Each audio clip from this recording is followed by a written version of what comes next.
Welcome to Passion for Payroll, the podcast. I'm Max, And I'm Khizar.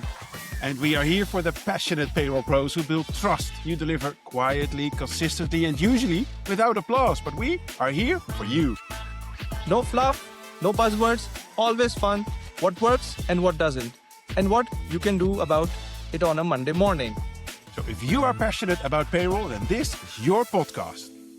Let's get into it. Let's get into it, Khizar. You probably, since we are recording still in the final stages of the World Cup, the football/soccer World Cup, you probably have some updates about the World Cup, my friends.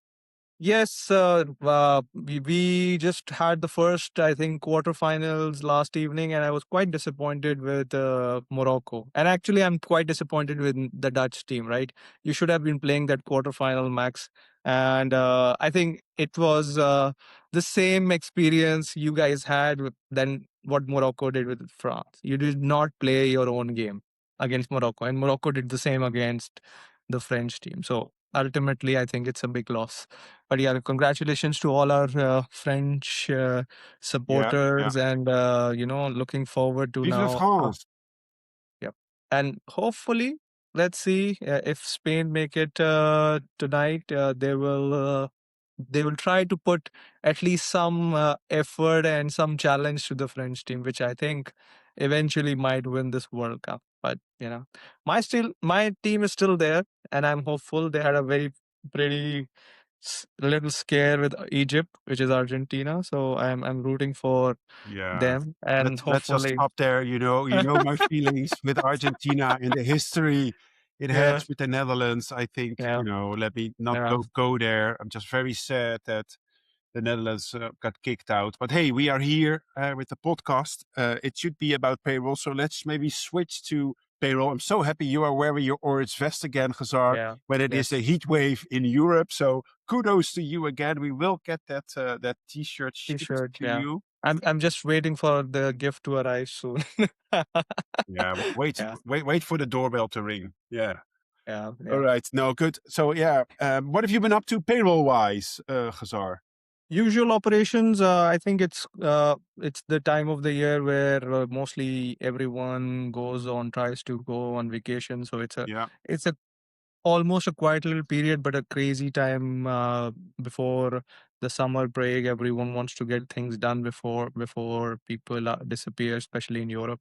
So I think on that front, I think it's pretty. I won't say quiet, but a bit relaxed than usual. But we have some projects and things that we're working on. So Always that's something. okay. Hey, but it actually sparks a topic we hadn't pre-discussed or anything, but leave and annual leave, right? I shared with someone that I met in the UK that I'm going for 3 weeks on vacation. They say I never in my adult life had 3 weeks of leave, right? So we are, I think, in Europe. Well, not the UK then, apparently, but in Mm. the rest of Europe, very fortunate to have long holidays. But Yeah. it also comes with a kind of anxiety, yeah, with payroll Yes. professionals because they are so dedicated to continue to deliver. So if they go on leave, how do you kind of manage your team? Do they bring their laptop? Do they not? If not, how do you make sure operations continue to run? I think it depends. I have a very diverse team. Frankly, myself, when I go on vacations, I try to take everything because that has been my way of working. But I do not encourage it to my team. I prefer them delegating stuff and having good backup. And I don't want people to be running like headless chickens as well within the teams when their team leads or managers are not there. So it depends on the person going on vacation, actually, how they manage their stuff.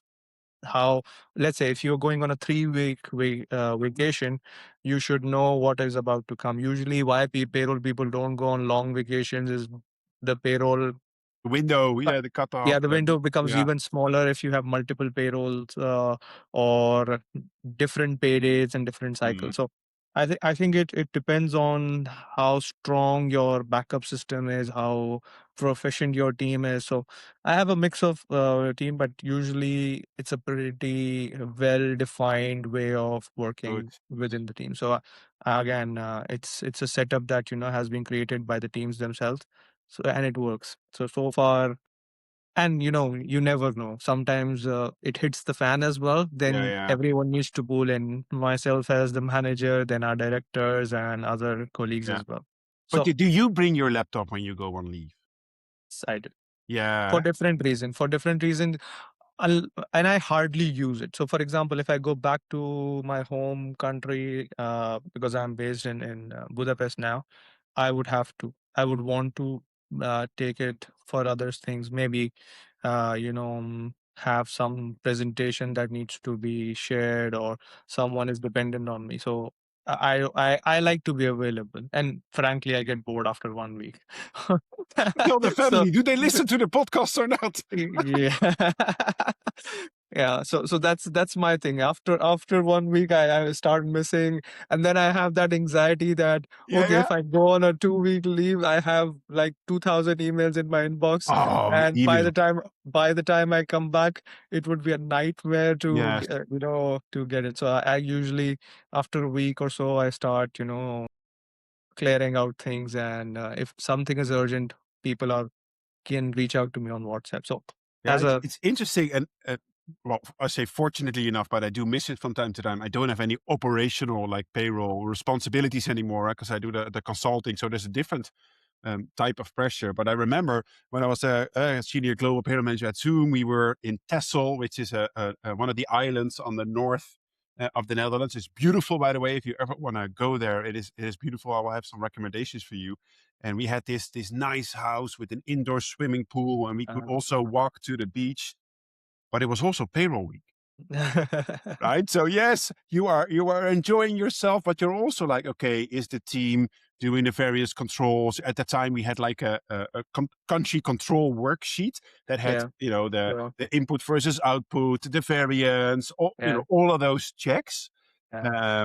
And then whenever when the family was asleep, and my wife and I opened our first bottle of wine, at the first glass, I would start reviewing the payrolls and then just leave it at that one glass because you had a still operational payroll responsibilities. But yeah, and then other team members need to be available because we just didn't Yeah, have the big teams to also delegate payroll approvals. And that exactly. was actually a very long introduction to how do you deal with payroll approvals, Khazar, if I someone who was approves goes on leave. Yeah, I was about to share that, because apart from the laptop, I have to carry like almost 7 or 8 bank devices on top of my Why? official mobile. Why? Because I have around almost access to 88 legal entities, for which Oh, I yes. have to approve the bank The payment as tokens. on tokens. Yeah, exactly. Tokens, devices, USBs. So I have like a small cosmetic pouch that I keep all of them. Wow. And it's a funny thing, but it's I think more than that, it's just as a safety net, because I think hardly when I go on leave in the past 3 or 4 years that I am bothered. Okay. Usually the team takes control, and what I shared, I think, in one of the podcasts early, is that we have a system which allows the team leads also to approve bank payments on top of approving Okay. the let's say the pay registers or payroll. So I work as a backup in case, Okay. and that's a pretty healthy outlook. And yeah, it depends on the size of the team, the people responsible. I know in your case you had a very lean team, Yeah, yeah, we everyone, did. you had so many, so it becomes difficult, but yeah, you have to manage. That's all. Yeah, it's just for everyone who's listening and going on leave, right? It's that anxiety period where there is this external pressure of you need to relax, you need to Yeah, detach, and you need to re-energize, and yada yada yada.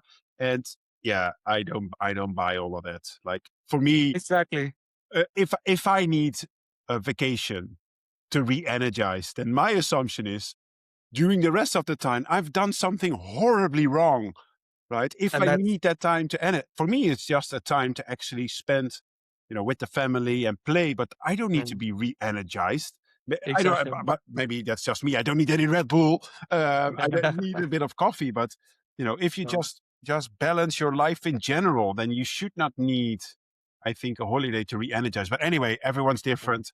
yeah, Those people who do need that to re-energize, do your thing. But I'm a firm believer that you should try to, get your normal life in a balance to also have relaxing moments, right? And true, true. And it's not that you work like 24/7 during the working days and you do not take a break, or you do not have the option to take a Yeah. break, and then you only have to have that rescue period, because that's also, for me, like you said, it's not healthy, right? You should No. have it periodically, and whatever works for you. So for me, uh like I said, after a week or so I get bored and I want to be involved, because work energizes me. My Yeah. company, my team, Find your my passion. yeah, exactly, exactly. So that is the thing that energizes us, Payroll, right? That constant nagging, that operations. But one thing I also tell people when they're going on leave, on having that anxiety, especially my peers and colleagues, that work will never stop. So you need to understand that if your vacation period is something that you were aspiring to have a disconnection and for your well-being and everything, then you need to understand and take that time off, because even if you are here or you are not here, work will still continue. It might be harder. Everyone in the corporate world is indispensable, right? And we're not saying that they're not important, but do not worry too much about, okay, what will go wrong And if I'm not trust there. others, right? Exactly. And that's the important thing. Delegate. Because for us, payroll people, the biggest anxiety is that we do not trust even the person who has been working with us for the Yeah, past it's a 10, baby. 20 years. Exactly. Yeah. So this is, and it depends, and how things are set up. So yeah, very nice stuff. Maybe we should do a poll and discuss this topic separately. Oh, it could be a good idea. No, Yeah. speaking of polls, that's a great unintentional segue, Khazar. Um, so the poll we wanted to discuss for this episode, I released earlier this week, and it's closed now. And I posed this question to the network. So, what skills do you feel your team needs to develop? It's kind of a broad question, but I gave them four voting options. The first one is AI. Cannot exclude artificial intelligence these days. The second one was business acumen. The third one was other. Please comment, which people actually did. So that's Yeah. great. And the results are that AI was voted as the top skill to develop on with 51%. Right. Second came business acumen, 32%, then vendor management, 10%, and then other, 7%. So, Ghazar, what's your view? I think first, it's one of the most interesting and nice topics that you did a poll on, and we are talking about it because it talks about the future skills in our payroll professional and profession, right? Yeah, And I'm not surprised that 51% voted about AI. But here's the tricky, let's say, viewpoint from my side. Is yeah, AI a skill or a tool for a payroll person? Because in which uh, meaning?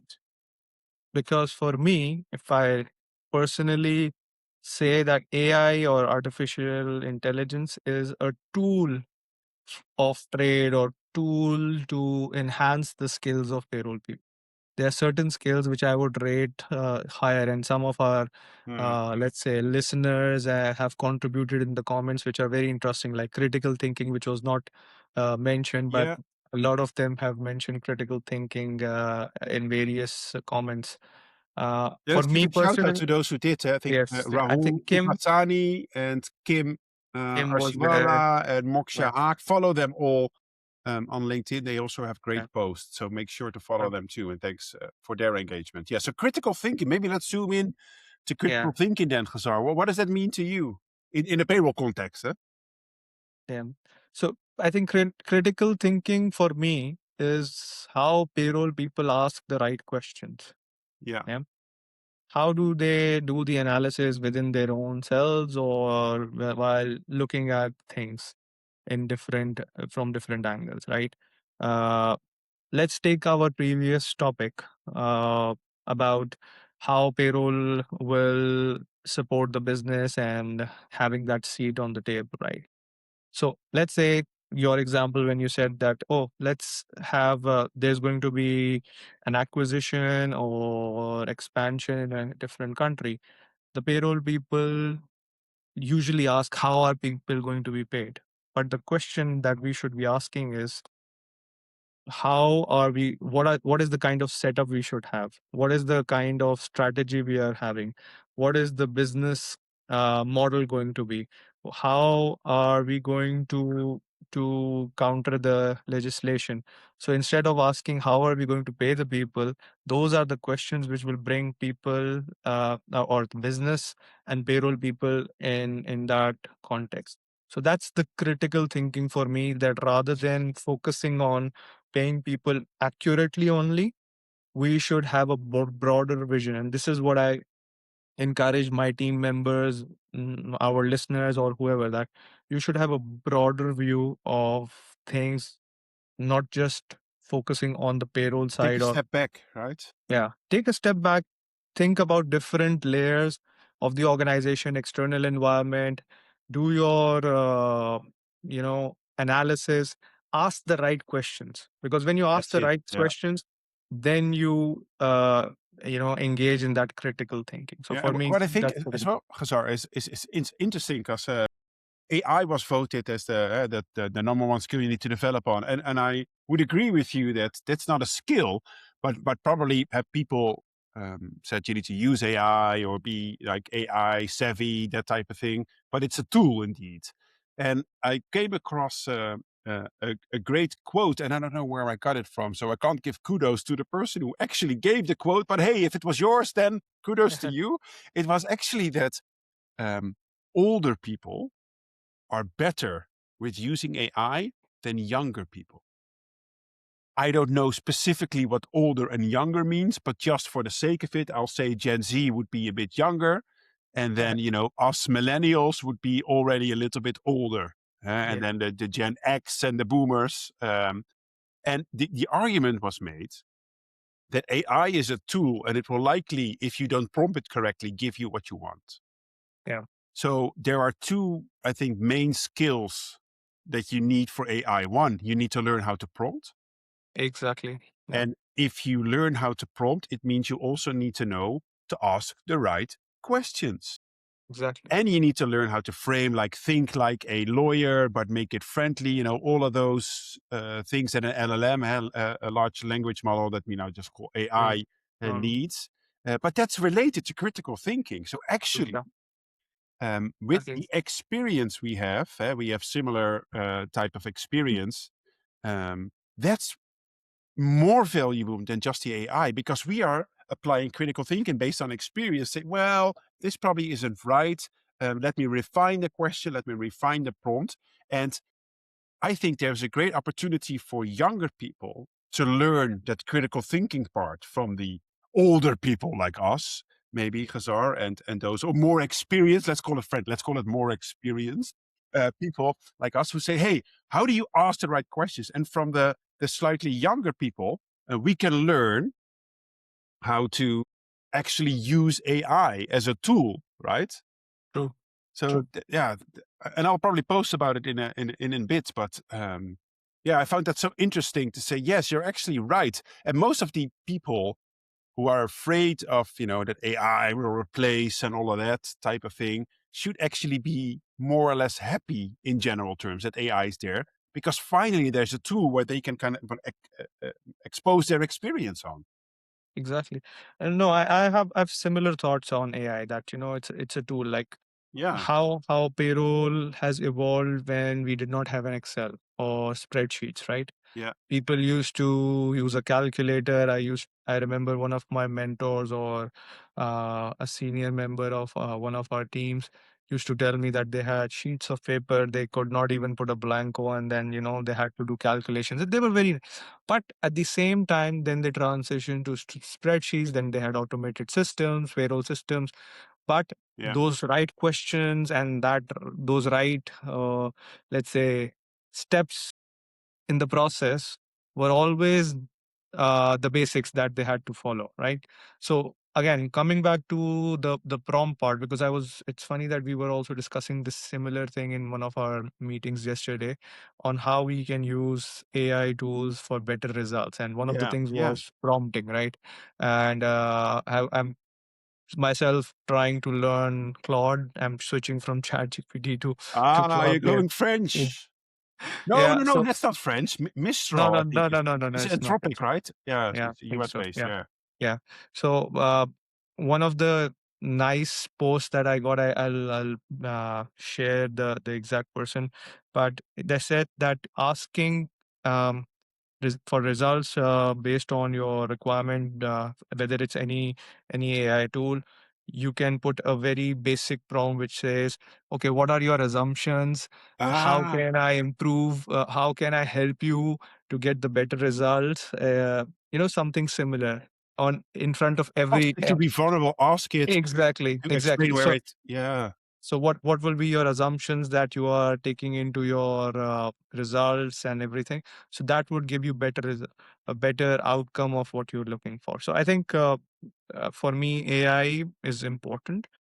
Like Excel was important when it was introduced, Excel. spreadsheet, or when calculators were introduced The iPhone. Yeah. for yeah. So this is a tool that we should, but there are much more better skills on my, let's say, ranking of skills Yeah. for payroll people. One of the key skills that I think in this world, in this current setup, or is emotional intelligence, right? I think with Ah, more AI you. driven things, Oh, EI. Yeah. yeah. So uh, at our company, I am one of the EI ambassadors, and I know that it can be very efficient, especially for a payroll person to also have that skill developed, right? Every human being has it. We just need to And why do you harness think it it's well. especially relevant for payroll people then? Emotional intelligence? Because for payroll people, it is more important because we're dealing with the People. social people, the social side of someone's well-being, right? That we do the payroll for them, we pay them on time, and linked to their pay, a lot of their social elements are linked, right? Their Yeah. happiness at times is linked. Their social anxiety or social pressures are linked to that key profession that we have. So and then especially for us, for example, for us there people might be numbers. Okay, that's an employee ID XYZ, we pay them XYZ numbers, but at the end of the day, if we see their pain, if we see what they want, if we know what are their emotions linked to their salaries and stuff, then we can cater and add more value to our profession. So those are the kind of skills I think we can develop more than, let's say, I mean, on top of AI and business acumen, vendor management. So these soft skills are, for me, I think would be more relevant in the future compared to something Yeah, which I consider interesting. as a tool. Yeah. Yeah, and I always call them essential skills and not soft skills probably, Yeah. but Yeah. because they're not soft at all. But I understand, yeah, what you mean. Because if you fast forward a couple of years, and that was also related to the question on skills. So what do we need with AI and the rest? Probably human to human connection will become the most important trait in any business. Right? Exactly. It's human to human. And I still remember early in my days when I was working at the oil and gas and seafarer, like secondment industry, I had seafarers call me, right? Yeah. Tough guys, tough guys.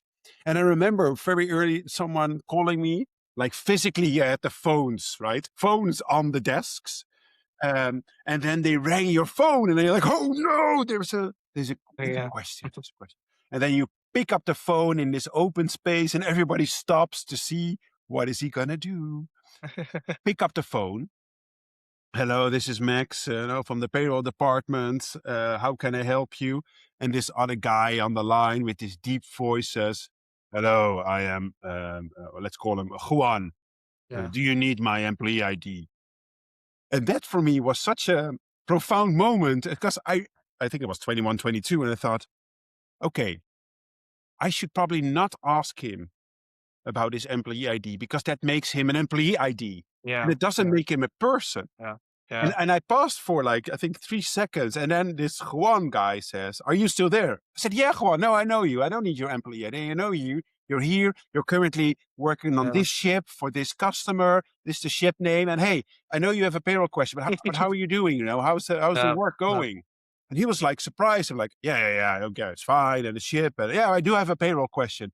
But that kind of, Tone sets the tone as well, changes yeah, the context of the conversation. And that's pretty basic stuff that in operations we face a lot. When, that's the differentiating factor between some of my most effective teams versus some normal teams, right? So yeah, when you said that personal touch, that human touch, that empathy that you're showing, that yeah, care you're showing, or that emotion side you're showing, would, even if in the worst case scenarios people are super pissed with something that went wrong or you paid them wrongly, that way of handling that client or customer or that employee would change the context yeah. And that's quite also something we drastically. talked about in the prior, like the echo, Yeah, right, of exactly. payroll, the brand identity. It's Yeah. indeed in these simple things, which are maybe very complex, right? Is just being human to each other. So it's a great skill. I didn't see that. Hey, and the business acumen, I think we kind of discussed that in prior episodes. I do think it's still important. Vendor management, of course, is also important. But yeah, any skills that you specifically with your team currently are focusing on? I know it's emotional intelligence, but is there anything else you want, the teams to be skilled Yeah, on? yeah. I want to touch base, and I think Kim also mentioned in one of her comments is, again, we always come back to the basics. It's communication.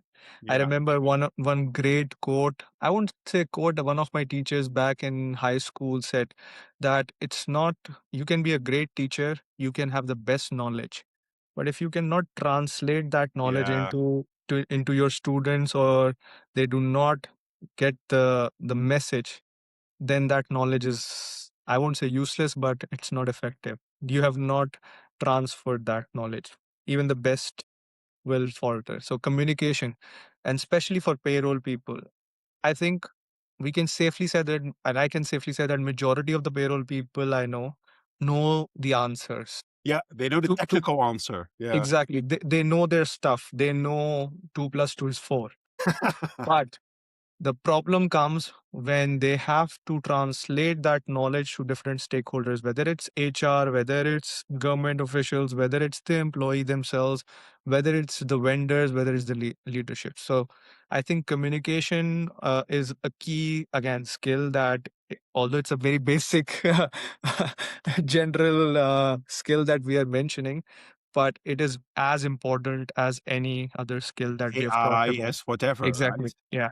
So how do you convey your message, whether to the employees via your effective payslip, or you have an intranet page that explains everything, or when you get the queries, like you said previously, Pick the up the the phone. person pick up the phone, the personal touch, or when you Yeah. have a presentation, how do you translate those numbers? How do you translate that vision to your own team as well, if there is a transformation that needs to happen? So communication is very, very Yeah. important. And I like yeah, it. It also brings back memories to like presentations, right? exactly.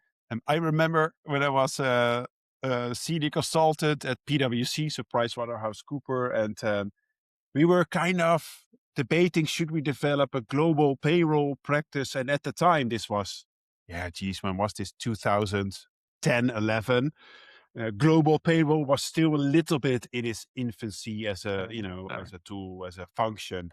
And I remember creating these slides, Khazar, that had all kinds of fly in here, were super Yeah, complicated. And I had this one moment of fame, which became one moment of shame. And I had this one moment where I could present to a partner who was doing like HR transformation, and someone else put in a good word for me. So I pitched my idea like, hey, I think right, we should do this global payroll thing here at PwC as a consultancy. And I was in the room with him for about 15 minutes, 20 minutes. And at some point he said, Max, I think we need to stop this meeting. And I'm like, what do you mean? He said, I don't know what you're saying. And it's just very complicated. It doesn't resonate to me. You need to make it much more simple and much more concrete. And I felt like attacked in my whole like being, right?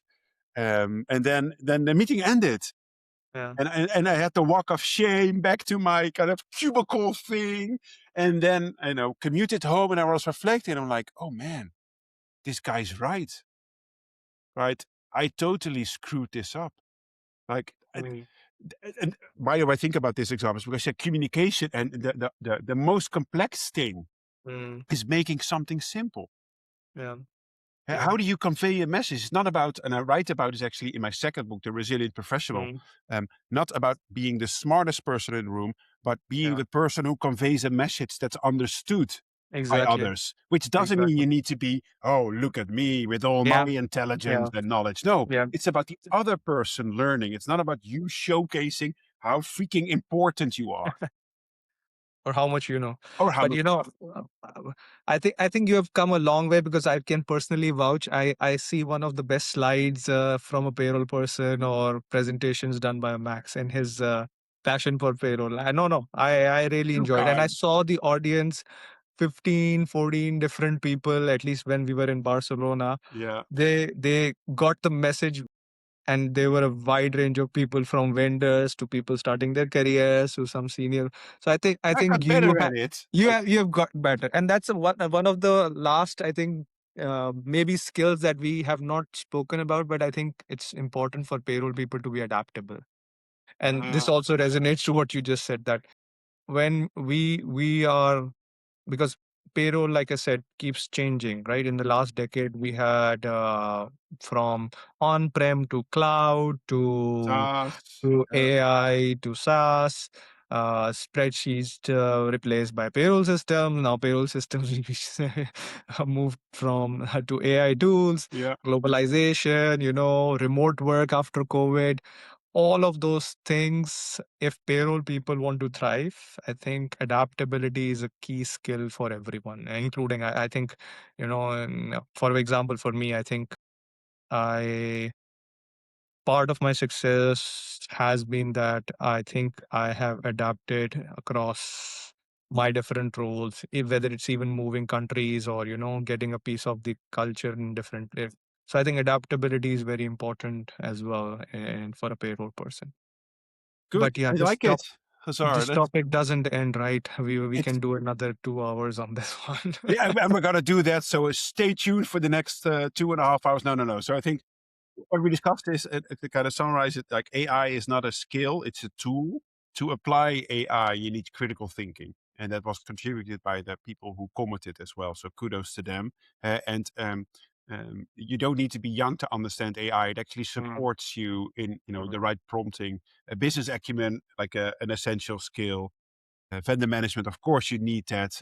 But then the other ones you added were very valuable, like the emotional intelligence, communication, adaptability. So for people listening, you have quite some skills to look out for. So choose the one you need to yeah. develop on first. Okay, Khazar, that's then a wrap on Passion for Payroll, the podcast. If you're passionate about payroll as we are, follow Max and myself on LinkedIn for more stories, polls, and just real talk and fun. Exactly. So until next time, friends. Thanks. Thank you. Bye.